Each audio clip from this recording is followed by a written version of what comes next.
In the spring of 1862, President Abraham Lincoln spent long nights alone in the White House telegraph office, waiting for battlefield reports. The American Civil War had entered a brutal phase. Casualties were rising, victories were uncertain, and the weight of preserving the United States rested on one man who had struggled with deep sadness for most of his life. To the public, Abraham Lincoln projected steadiness, but the historical record shows a leader carrying a heavy emotional burden while guiding the nation through its greatest crisis. Lincoln's tendency toward what friends called melancholy was well known long before he became president. Abraham Lincoln's emotional depth may have roots in his early life. He grew up in poverty on the American frontier, working long hours from a young age. His mother, Nancy Hanks Lincoln, died when he was only 9 years old. The loss marked him deeply. Those who knew him later in life often noted how tenderly he spoke of her, even decades later. Frontier life offered little comfort. Lincoln had limited formal education and largely taught himself through borrowed books. Long hours of labor combined with isolation and early grief helped shape a reflective, inward personality. These early experiences built both resilience and a tendency toward introspection that stayed with him throughout his life. As a young man in Illinois, Lincoln experienced extended periods of sadness and withdrawal.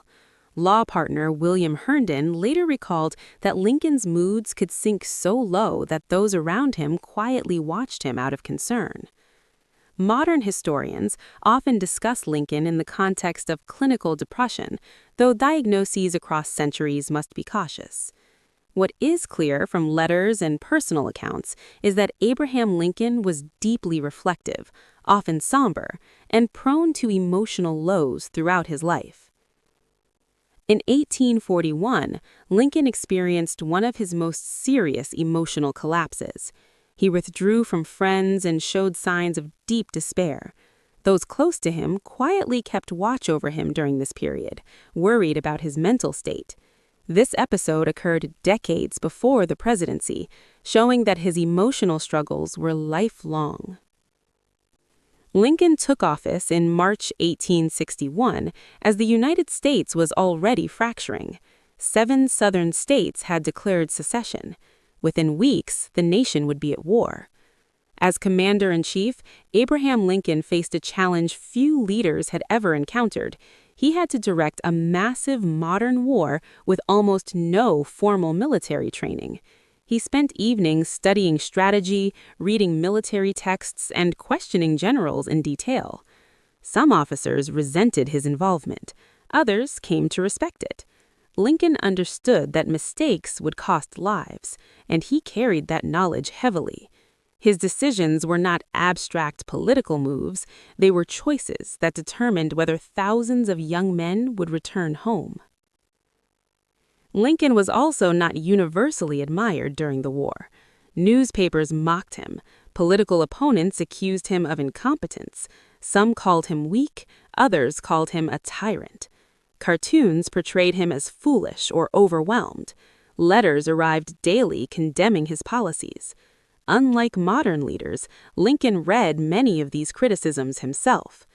Despite this, Abraham Lincoln rarely responded with anger. Instead, he absorbed the criticism quietly, but the emotional toll of leading a divided nation while being attacked from all sides deepened his sense of isolation. Photographs from the period show a visible transformation. His face grew thinner, lines deepened around his eyes. Visitors remarked on how aged he appeared after only a short time in office. In February 1862, tragedy struck Lincoln's own family. His 11-year-old son, Willie, died inside the White House after a sudden illness. The loss devastated Abraham Lincoln and Mary Lincoln. Witnesses described the president wandering the halls late at night, unable to sleep. One aide later recalled Lincoln saying he did not know how he could endure such sorrow. This was not just a political leader under strain. It was a grieving father expected to continue directing a war. Despite this personal loss, Lincoln was also weighing one of the most important decisions of his presidency, whether to issue the Emancipation Proclamation.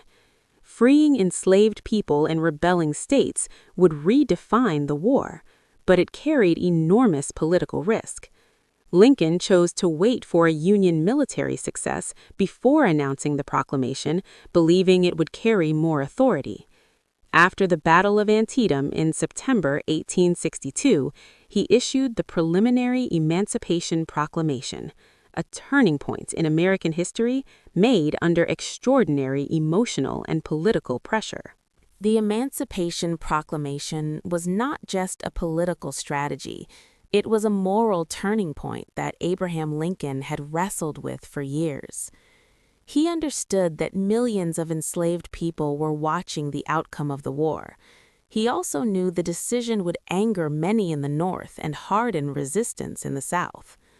When he signed the document on January 1, 1863, witnesses said his hand trembled slightly, not from doubt, but from exhaustion after hours of greeting visitors. He paused to steady himself so that his signature would be clear, knowing history would preserve it. Those close to Abraham Lincoln noticed habits that helped him manage stress. He told humorous stories, even in serious meetings.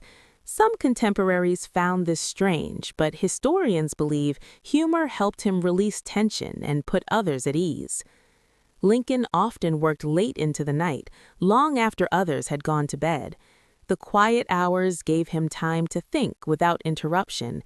He would sit alone reading dispatches, sometimes with only a single lamp lighting the room. Sleep did not come easily.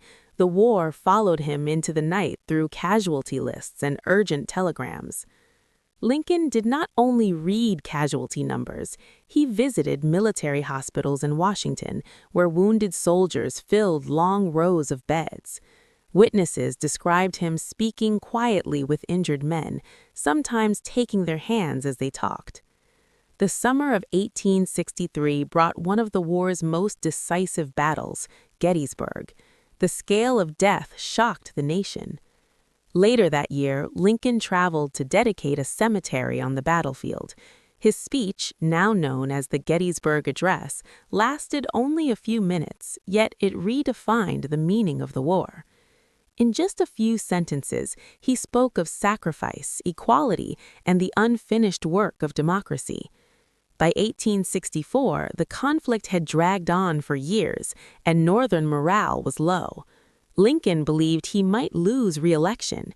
In a private memo, he wrote that if he lost, he would still work with the incoming president to save the Union before leaving office.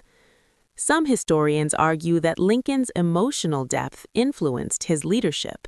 He showed unusual compassion toward defeated enemies and resisted calls for harsh punishment. As the war neared its end, Lincoln began speaking more openly about reconciliation. He did not want a future defined by revenge. He believed the South must be brought back into the Union with as little bitterness as possible. His second inaugural address in 1865 reflected this. Instead of celebrating victory, he spoke of shared suffering and the need to bind up the nation's wounds. Photographs from 1860 to 1865 showed dramatic changes in Abraham Lincoln's face. His cheeks hollowed, deep lines formed around his mouth. His eyes appeared more sunken. Observers at the time remarked that he looked far older than his years. In the final weeks of the Civil War, Abraham Lincoln finally saw signs that the conflict might end. Confederate armies were weakening, and the possibility of reunion seemed closer than ever. Yet even in victory, Lincoln remained cautious. He understood that ending the war was only the first step. Rebuilding the nation would require patience, compromise, and leadership that avoided deepening the divisions that had caused so much suffering. He spoke often of malice toward none and charity for all, words that reflected his belief that the country needed healing, not punishment. Those close to him noticed a quiet sense of relief in early April 1865. The burden he had carried for 4 years was beginning to lift. He spoke of future plans, of travel, and of the work of restoring peace. But the strain of the war had already marked him deeply. The emotional weight of loss, responsibility, and constant crisis had shaped the final years of his life in ways few leaders have ever experienced. Yet he had carried the nation through civil war while navigating his own lifelong struggles with sadness and grief.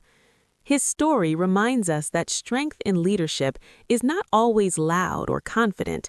Sometimes it is quiet endurance, the ability to keep going even when the burden feels overwhelming. And in Abraham Lincoln's case, that endurance helped preserve a nation.